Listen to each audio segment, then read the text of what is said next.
Welcome back to Mr. Hassan's Maths channel. I'm now going to answer question number 8, which is the final question from the January 2021 Mechanics M1 International A-Level Edexcel paper. And here we have a diagram which shows two particles A and B, which have masses 2 kilograms and 4 kilograms respectively. The particles are connected by a light inextensible string. The string passes over a smooth pulley which is fixed at the top of a rough plane. The plane is inclined to the horizontal ground at an angle alpha, where tan alpha equals 3/4. Okay, the particle A is held at rest on the plane at a distance d meters from the pulley. Okay, the particle B hangs freely at rest. Hangs freely at rest vertically below the pulley at a distance h meters above the ground as shown in figure 3. The part of the string between A and the pulley is parallel to the line of greatest slope of the plane. The coefficient of friction between A and the plane is 1/4. The system is released from rest with the string taut and B descends. Find the tension in the string as B descends.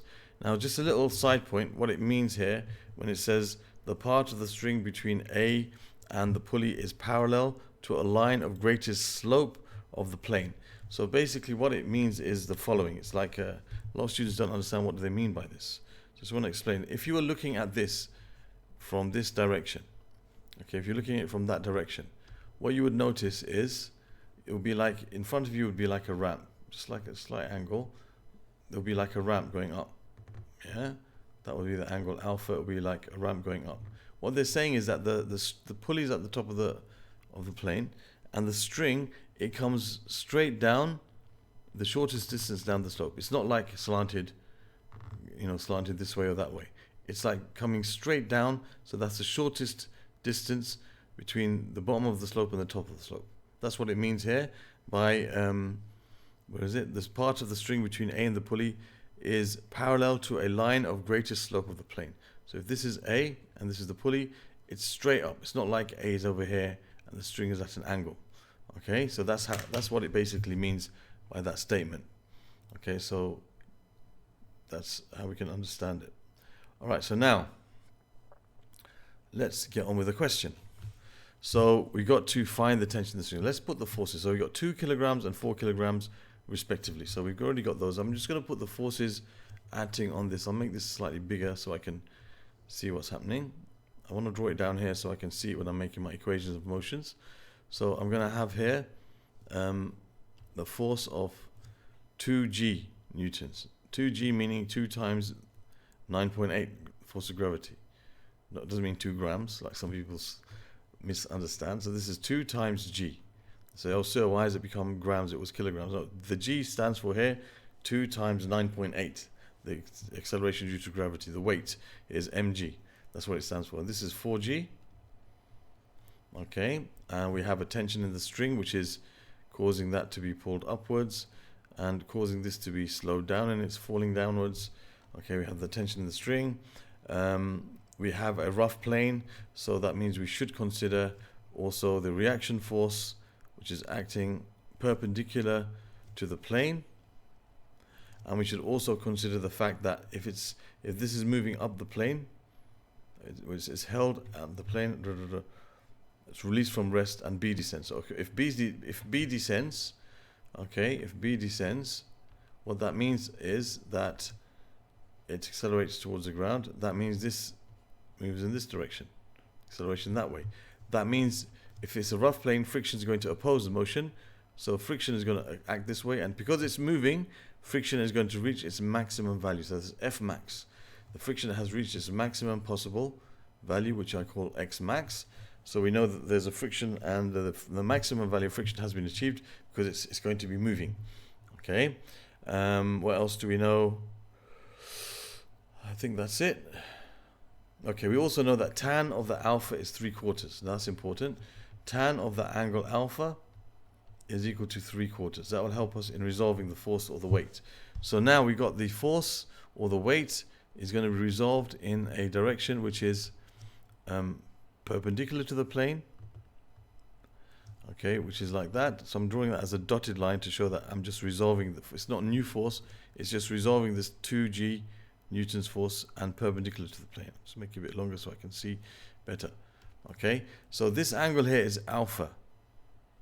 So the component of the weight which is perpendicular to the plane is going to be this 2g times the cosine of alpha. When you have to move into the angle, it's like you're going in a direction that's going to be adjacent to that angle. It will give you 2g cosine alpha. Every time you move into an angle, it's going to be cosine. And if I want to resolve this force in that direction, I'm going away from the angle that I know. I know the angle alpha. I'm going in the opposite direction to it to resolve in the direction which is parallel to the plane. So this is going to be 2g sine alpha. Okay, so those are the two forces resolved for the weight in the directions perpendicular and parallel to the plane. We always want to resolve in directions which are parallel and perpendicular to the motion, or to the, how the forces are acting. It will help us to get our equation of motions correct. Alright, so we have the tension in the string here and here, and we have all the forces now resolved and acting. Okay, so I know now tan alpha equals 3/4. That's going to help me a lot. I'm not going to find what alpha is, because then I have to have an angle which is going to be to a decimal, and it's going to be messy. But if I know tan alpha is 3/4, now if I draw a triangle and I know that the tan of alpha has a ratio of 3:4, 3/4, that's opposite over adjacent. That means the hypotenuse is going to be 5, just by Pythagoras. Square root of 3 squared plus 4 squared is equal to 5. That means in that same triangle, or any triangle which has this same ratio of sides, if it's a right angle triangle, you'll have the sine of the angle theta alpha is going to be 3/5, and the cosine of the angle alpha is going to be 4/5. So that means I can use these as exact values.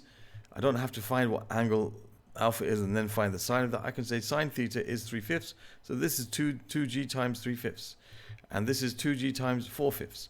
So it just makes my calculations more kind of exact, you could say.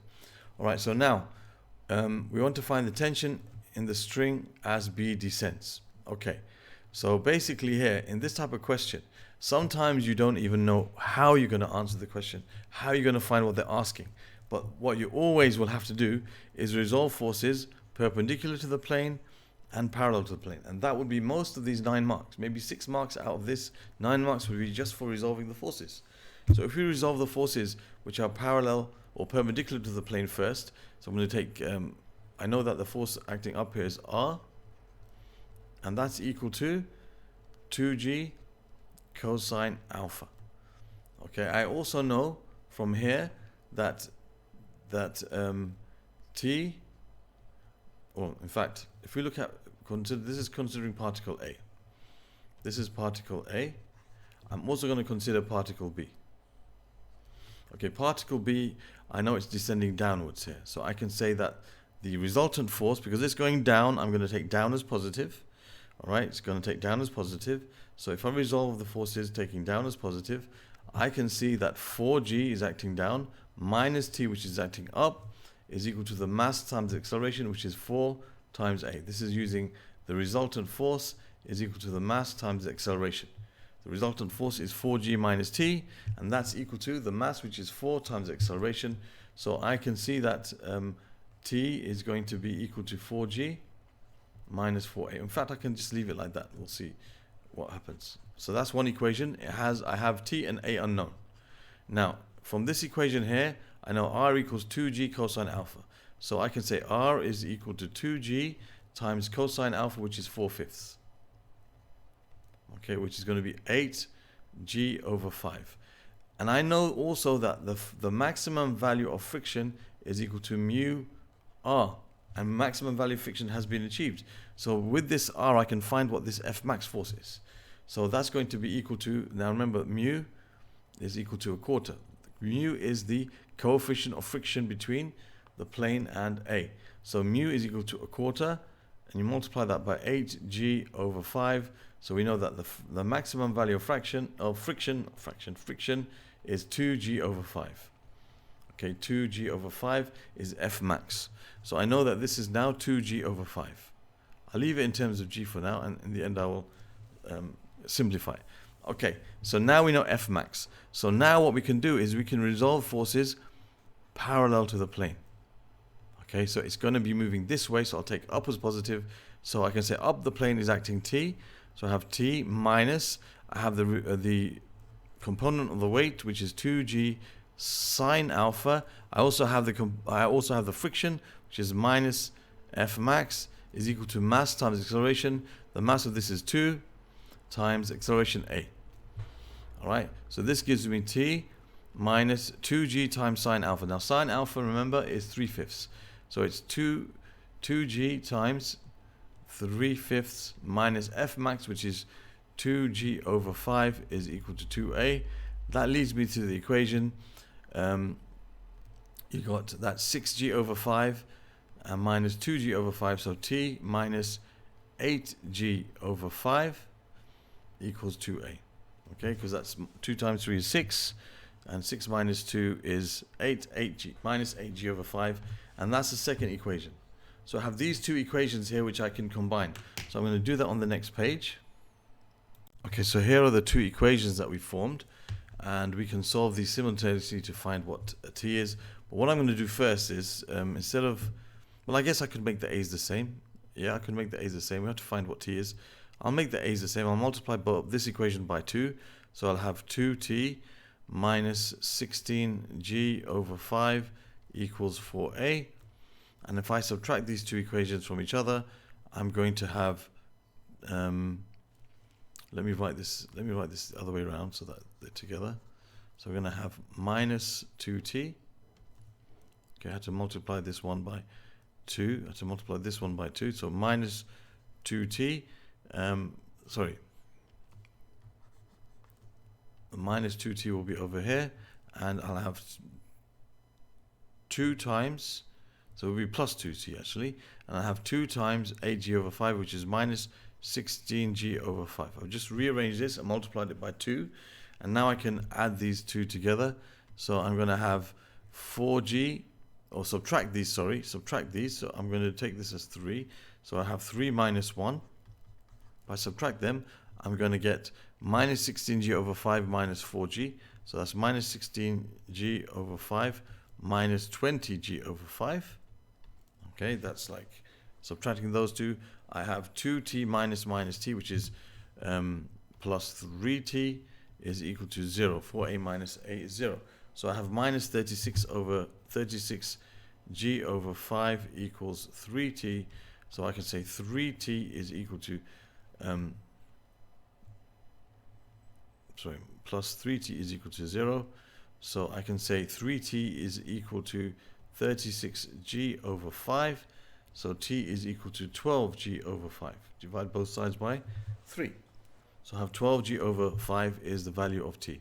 So t equals 12g over 5, which you can write to 2SF or 3SF. Okay, you can leave it like this even actually. So you have 12 times 9.8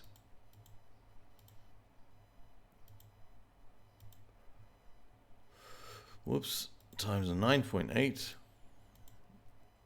divided by 5, and that gives us 23.52 newtons. 23.52 newtons. You can leave it like that. You can write it as 23.5. You can write it as 23. You can leave it as 12g over 5 as you wish. Okay, so there's the answer to the question number part A. Okay, about the pulley. Okay, so that's A done. Now we're going to go on to part B. And now for part B. It says, on hitting ground, B immediately comes to rest. Given A comes to rest before reaching the pulley, find in terms of H the range of possible values of D. Okay, so basically D has to be, the distance of A from the pulley has to be greater than the distance that is required for A to come to rest by itself before it reaches the pulley. So if I find the total distance that A has to move for it to come to rest, okay, then that will tell me the minimum distance of B. D will have to be bigger than that. It has to be longer than that. Okay, so if I can find that distance that A needs to go such that it comes to rest before the pulley, okay, that will be the distance that D has to be greater than. It can be longer than that, it can't be shorter than that. Otherwise, A won't come to rest naturally, it will hit the pulley. Okay, so now I know that A moves in two sections. The first part of its movement is going to be while B is falling and A is under the same tension as B. So this distance here is going to be the same as H. Okay, so as B is falling, A is going to reach this point here. Okay, once B hits the ground, okay, then A is going to be here. So this is going to be B, and this is going to be A after when B has hit the ground, or just at the point where B hits the ground. So B starts off with a velocity of 0, and it ends up with a velocity of, just before it hits the ground, it's going at a certain speed. Now, the speed that B is going at when it hits the ground is the same speed that A is going at the point when the tension in the string becomes 0. Because when B hits the ground, there will be nothing pulling down on that string, and the tension becomes 0. So you've got two situations. You've got the situation before the string breaks, and the situation after, before B hits the ground, and the situation after B hits the ground. Before B hits the ground, the particle A moves at a distance of h meters. Okay, so you can say that the distance. Let's call the total distance it moves x. In fact, we can call it no, because d is the distance from the pulley. So let's call the distance it moves x. Okay, the distance it moves, let's call it x, and let's make it like that. The distance it moves is going to be, let's say that's x. Okay, this is the distance it moves. The total distance it moves. It's made up of h plus this distance here, which I'll call s. Okay, it's plus this distance here, which I'll call s.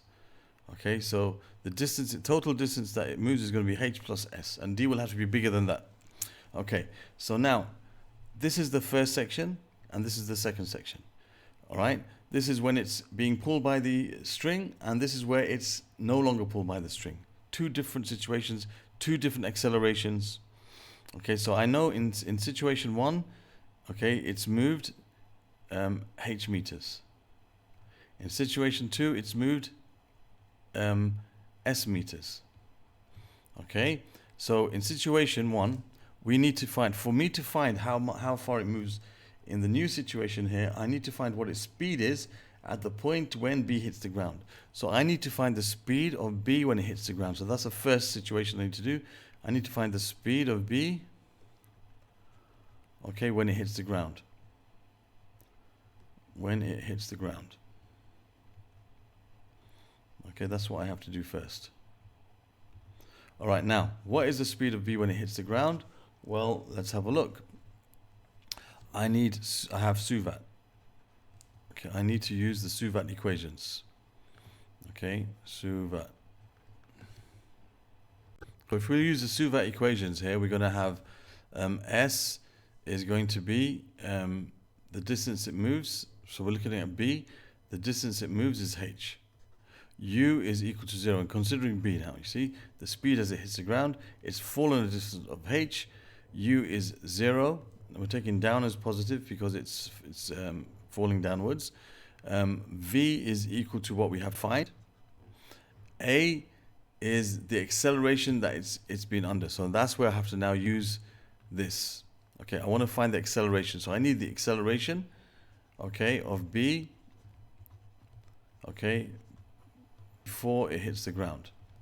That's what I need to find its velocity. I need that acceleration. Okay, so let's find the acceleration. We can find it from the equations we had in the first part of the question. I know one of the equations was 4g minus t equals 4a. So I know that 4g minus t equals 4a. And I know that t, we found t in the first part of the question as 12g over 5 newtons. 12g over 5. So I can say that 4g minus 12g over 5 equals 4a. So that's going to be 20g over 5 minus 12g over 5, which is 8g over 5 equals 4a. Therefore, the acceleration is going to be 2g over 5 newtons. Okay, divide by 4. Okay, 20g over 5, that's 8gm. So acceleration is going to be 2g over 5. Okay, so now I can use the Suvat equations to find v. I know v squared equals u squared plus 2as.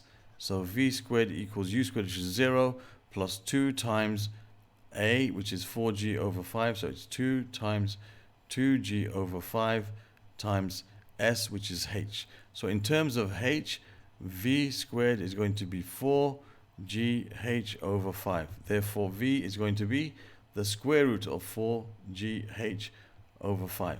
Okay, that's meters per second. I'm going to leave it in this form because I think we're going to use this in the next part of the question. So now I know the speed of b as it hits the ground. Okay, as it hits the ground, it's going at 4gh over 5 square rooted. That means the speed of a as it starts in its new section of its journey, which is here, is going to be also the same speed, which is 4gh over 5 all square rooted. So that's the initial speed of a from this point here, okay, until it comes to rest when its final speed is 0. So I need to now look at the second situation, okay, when basically you have the forces acting on the particle A are now just from its weight and the friction. The tension in the string is no more. Okay, it now has its weight acting down. Has its weight acting down, as we know, and we have the friction. Okay, so friction is F max. Okay, F max we know already is 2g over 5 newtons. So that's F max, 2g over 5. Okay, we have its weight, which was 2g, and we have the component of its weight in this direction.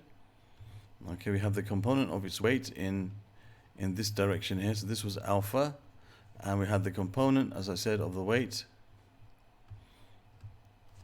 in this direction over here, which is going to be, I need it dotted actually. Now it's going to be like this. This is the component of the weight in this direction. Okay, so the component of the weight in this direction is going to be 2g sine alpha. 2g sine alpha. So we can resolve forces. It's going up the plane because it's still going upwards until it comes to rest. So I'll take upward, the plane is positive. So the forces acting are all in the negative direction. So you have minus 2g over 5 minus 2g sine alpha is equal to the mass, which is 2 times the acceleration, which is a. Okay, so we know what sine alpha is as well. We worked out what sine alpha is before. It was 3 over 5. So this is minus 2g over 5 minus 2g times 3 over 5 equals 2a. That gives you minus 2g over 5 minus 6g over 5. That's minus 8g over 5 equals 2a. Therefore, we can say the acceleration in this new situation is minus 4 over 5g. Okay, because you divide by 2. So that's the new acceleration in this situation. So we have Suvat, and we want to find how far it travels under this new acceleration. Okay, so we have S is what we have to find. I'll call it S. U is the speed it was at the time once B hit the ground, which was this speed, root of 4g h over 5. 4g h over 5. V was 0 because we want to find when it comes to rest. It comes to rest before the pulley. So the V is 0, and the acceleration, the new acceleration now is negative 4 over 5g because it's of course decelerating now. Right? There's nothing pulling it up. It's just being stopped from going up. Okay, so now again we can use v squared equals u squared plus 2as. Now notice how I kept u in terms of the square root because it becomes easy here. So this is 0 equals, now u squared is just going to become 4gh over 5. Just get rid of the square root sign. Plus 2 times a, which is minus 4g over 5, times our s. That's what I need to find, the s. So I can see here I'm going to have minus 8g over 5. It's going to be plus 8g over 5 when I put it this way. This is going to be 4gh over 5. So you see the g over 5's cancel. So you're left with 8 equals for H, so H is equal to, hold on, 1 second, sorry, I think I made a hash of that. Let me do that again. I think I made a bit of a hash of that. Let me just do that again. Sorry about that. Here we got here. Let's bring this to this side. This is going to be 8G S over 5 equals 4GH over 5. Okay, I want to find what this S is. This cancels with this. The G cancels with this. So S is equal to 4 over 8H. So S equals a half H. So now I know that basically, if I go back here, that this distance here is a half H, and this distance here is H. So our X, which is the total distance it moves, our X is equal to H plus a half H, which is 3 over 2H. Therefore, our distance that it has to be must be greater than 3 over 2H. Okay, the distance of particle A from the pulley at the beginning must be more than this distance X, which is 3 over 2H. The distance from here and here is 3 over 2H. If D was less than 3 over 2H, the particle is going to hit the pulley. All right, so it has, for the particle not to hit the pulley, for the particle it has to go up, the distance it covers when it goes up in terms of H is H due to the movement of B, and then another half of H once B hits the ground. That's as far as it's going to go. So if the distance D is greater than that, it's going to not reach the pulley. It will stop before it gets to the pulley, which is what we want. So that's why D has to be greater than 3 over 2H. Okay, so there's the answer to part B of the question. Now part C is a very simple question here. It says, state one physical factor other than air resistance that could be taken into account to make the model described above more realistic. You could choose many things. For example, you could mention that one of the things that we assumed was that the string was light. So we could say we could consider the weight of the string, because it does have a weight. That would make it a bit more realistic. Okay, we could have had, for example, we could have included friction in the pulley. If there's friction in the pulley, it would cause the tension on both sides to be different. So it would be more realistic, but it'd be more difficult to deal with. Okay, so there's a couple of suggestions. There could be more that we could use. For example, we could say this is, just assume the string, okay, isn't inextensible, that it does stretch. Okay, in which case the acceleration of both particles on the string cannot be taken as the same. So there's certain assumptions that we could change such that it becomes more realistic, but then again it becomes more complicated. Okay, so that's the answer to question number 8. If you'd like to see other questions from this paper, this is the last question on the paper, by the way. If you want to see other questions from the paper, you can click on the playlist that's over here. If you'd like to see other questions from this topic of, I guess it's kinematics and connecting particles, it's actually dynamics and connected particles, you can find in this playlist over here. If you'd like to subscribe to my channel, you can click on the icon in the middle here, and on the top of the page a card will take you to other papers you might want to watch which are to do with M1.